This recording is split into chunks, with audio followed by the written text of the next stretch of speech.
দেশের বিদ্যমান বিশেষ পরিস্থিতি বিবেচনায় সিটি কর্পোরেশন, পৌরসভা, জেলা ও উপজেলা পরিষদে মেয়র, চেয়ারম্যান ও কাউন্সিলরদের অপসারণ ও প্রশাসক নিয়োগের বিধান রেখে অধ্যাদেশ জারি করেছেন রাষ্ট্রপতি। প্রিয় নম্বর সেট করে বিকাশে সেন্ড মানি করুন ফ্রি। শনিবার রাষ্ট্রপতি স্বাক্ষরিত এই সংক্রান্ত গেজেট প্রকাশ করা হয়। গত 5 আগস্ট ছাত্র জনতার আন্দোলনের মুখে আওয়ামী লীগ সরকারের পতনের পর থেকে সিটি কর্পোরেশন, পৌরসভা, উপজেলা সহ স্থানীয় সরকারের বিভিন্ন মেয়র, চেয়ারম্যান ও কাউন্সিলররা কর্মক্ষেত্রে অনুপস্থিত আছেন। তাদের অনেকের বিরুদ্ধে বিভিন্ন অভিযোগে মামলাও হয়েছে। এতে সিটি কর্পোরেশন সহ জেলা, উপজেলা পরিষদের কার্যক্রম ও সেবাদান ব্যাহত হচ্ছে। এমন পরিস্থিতিতে সংসদ ভেঙে দেয়ায় রাষ্ট্রপতি আশু ব্যবস্থা নেওয়ার উদ্দেশ্যে এই অধ্যাদেশ জারি করেন। এই অধ্যাদেশ বলে, স্থানীয় সরকারের বিভিন্ন পর্যায়ে মেয়র ও কাউন্সিলরদেরকে অপসারণ এবং যোগ্য ব্যক্তিদের প্রশাসক হিসাবে নিয়োগ দিতে পারবে সরকার। দেশের বিদ্যমান বিশেষ পরিস্থিতি বিবেচনায় সিটি কর্পোরেশন, পৌরসভা, জেলা ও উপজেলা পরিষদে মেয়র, চেয়ারম্যান ও কাউন্সিলরদের অপসারণ ও প্রশাসক নিয়োগের বিধান রেখে অধ্যাদেশ জারি করেছেন রাষ্ট্রপতি। এ বিষয়ে আরো বিস্তারিত জানাতে এই মুহূর্তে সচিবালয় থেকে যোগ দিয়েছেন সহকর্মী নূরে আলম। সরাসরি চলে যাচ্ছে তার কাছে। নূরে আলম, এই যে অধ্যাদেশ জারি করেছেন রাষ্ট্রপতি, এ বিষয়ে আসলে কি জানা গেল বিস্তারিত জানাবেন, এবং অধ্যাদেশটি নিয়েও আপনার কাছে কি ধরনের তথ্য রয়েছে?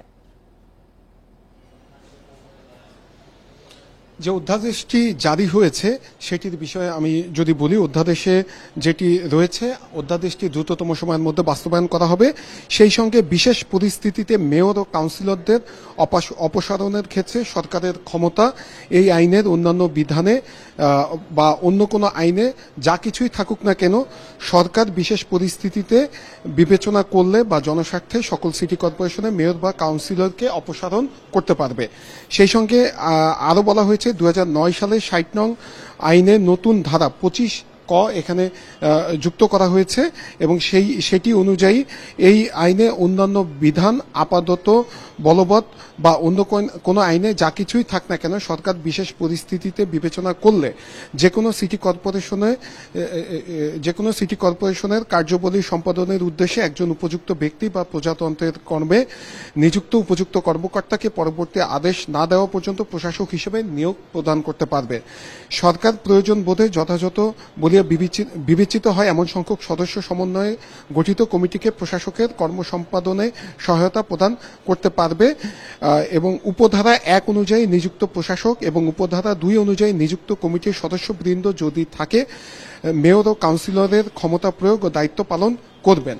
তো এটি ছিল এই যে নতুন যে স্থানীয় সরকার বিভাগ থেকে মেয়র এবং কাউন্সিলরদের জন্য যে আইনটি তারা করেছে সেটির বিষয়। সেই সঙ্গে এই স্থানীয় সরকার উপদেষ্টা যিনি রয়েছেন তিনি যেটি জানিয়েছেন, যারা এই উপজেলা ইউনিয়ন পরিষদ চেয়ারম্যানের যারা এখনো কর্মস্থলে উপস্থিত হচ্ছেন না, তাদের বিষয়ে তারা ভাববেন এবং সেই বিষয়গুলো নিয়ে তারা তথ্য নিচ্ছেন এবং সেই তথ্য নেওয়া শেষ হলে পরবর্তীতে সেখানে কি ব্যবস্থা নেবেন সেটি অনুযায়ী সিদ্ধান্ত নেওয়া হবে। সেই সঙ্গে আরেকটু জানিয়ে রাখি যে আজকে সচিবালয়ে কথা বলেছেন তথ্য উপদেষ্টা, ক্রীড়া উপদেষ্টা। কিছুক্ষণ আগে আমার সাথে কথা হয়েছে শিক্ষা উপদেষ্টার সাথে।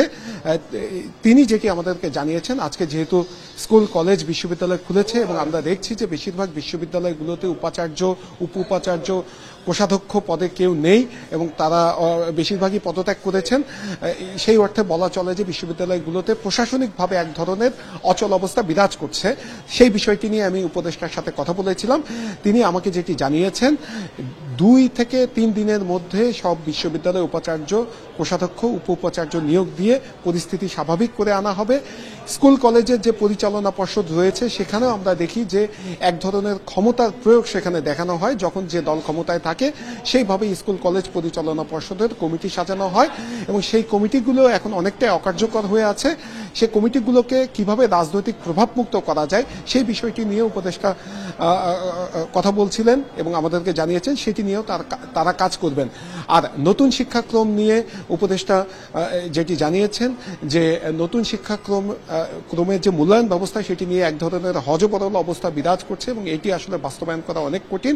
তাই এই বছর নয়, আগামী বছর থেকে কিভাবে পুরাতন শিক্ষাক্রমে আবার ফিরিয়ে নিয়ে যাওয়া যায় সেই বিষয়টি নিয়ে শিক্ষা মন্ত্রণালয় কাজ করবে এবং সেই বিষয়টি নিয়ে এনসিটিবির সাথে আলোচনা করা হবে বলে শিক্ষা উপদেষ্টা আমাকে কিছুক্ষণ আগেই জানিয়েছেন। এটি নিয়ে একটি বৈঠক করা হবে, আর সেই ক্ষেত্রে শিক্ষার্থীদের পড়াশোনার যে ধারাবাহিকতা, সেই ধারাবাহিকতা যাতে নষ্ট না হয় সেদিকেও সর্বোচ্চ পরিমাণ নজর রাখা হবে বলে শিক্ষা উপদেষ্টা আমাদেরকে জানিয়েছেন। উপদেষ্টা কথা বলেছেন, তার মধ্যে কিন্তু তিনি একটি কথা উল্লেখ করেছেন স্বাধীন গণমাধ্যমের কথা।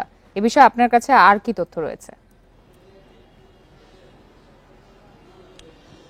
স্বাধীন গণমাধ্যমের জন্য একটি কমিশন গঠন করা হবে বলে তথ্য উপদেষ্টা আমাদেরকে জানিয়েছেন এবং তিনি বলেছেন যে গত 15 বছর ধরে সাংবাদিকরা যে পরিমাণ চাপে কাজ করেছে সেটি সম্পর্কে তারা অবগত, কারণ তারা, যিনি তথ্য উপদেষ্টা, তিনি এই শিক্ষার্থীদের যে কোটা সংস্কারের আন্দোলন হয়েছে এবং সবশেষ আন্দোলনে যার ফলে এর আগের সরকারকে পদত্যাগ করতে হয়েছে, প্রধানমন্ত্রীকে সাবেক প্রধানমন্ত্রী শেখ হাসিনাকে পদত্যাগ করতে হয়েছে। তো তিনি যেটি বলছেন যে গত 15 বছর ধরে গণমাধ্যমের উপর যে চাপ ছিল সেই চাপ যাতে আগামী দিনে না হয় এবং গণমাধ্যম যাতে স্বাধীনভাবে কাজ করতে পারে সেটি নিশ্চিত করাই তার প্রধান লক্ষ্য। আরেকটি বিষয় তিনি জানিয়েছেন যে সাংবাদিকতায় মেধাবীদের আসতে হবে, মেধাবীদের পেশা সাংবাদিকতা। সেক্ষেত্রে সাংবাদিকতার যে বেতন কাঠামো রয়েছে, পত্রিকা এবং টেলিভিশনের যে বেতন কাঠামো রয়েছে সেখানে সংস্কার করতে হবে, কারণ অনেক পত্রিকা টেলিভিশনে একদমই কম বেতন দেওয়া হয়, অনেক জায়গায় বেতন দেওয়া হয় না। সেই বিষয়টি নিয়ে তারা কাজ করবেন, সাংবাদিক সংশ্লিষ্ট যারা রয়েছেন তাদের সাথে বৈঠক করে তারা কাজ করবেন। আরেকটি আহ্বান তিনি জানিয়ে রেখেছেন যে ছাত্র আন্দোলনের সময় পুলিশের গুলিতে নির্বিচারে শিক্ষার্থীরা মারা গিয়েছে, তখনকার অনেক ফুটেজ গণমাধ্যমগুলো প্রকাশ করতে পারেনি জানিয়ে তথ্য উপদেষ্টা জানিয়েছেন। এবং এখন যাতে গণমাধ্যম কর্মীরা তাদেরকে সহায়তা করেন এই আহ্বানও তিনি জানিয়েছেন। নুরে আলম, বেশ কিছু সিদ্ধান্ত এসেছে সচিবালয় থেকে, আপনাকে ধন্যবাদ আমাদেরকে বিস্তারিত তুলে ধরার জন্য।